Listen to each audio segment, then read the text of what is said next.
السلام عليكم ورحمة الله وبركاته. ازيكم يا حبايبي؟ عاملين ايه؟ يا رب يكون كلكم بألف خير. النهاردة ان شاء الله هنعمل لحمة الراس.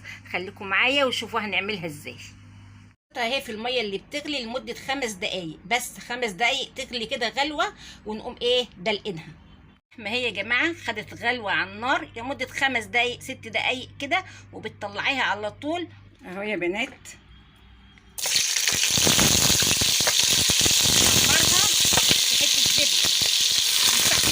هنشوحها تسويه.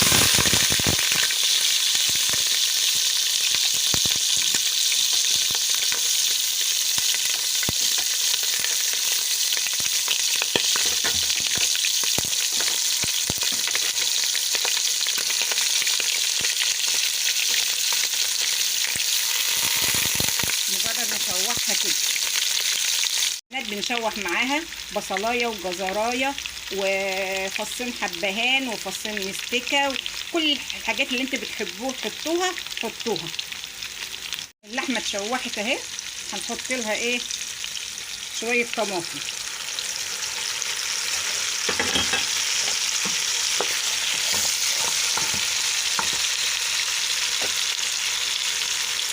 اهي الطماطم اتسبكت فيها، هنزودها ايه،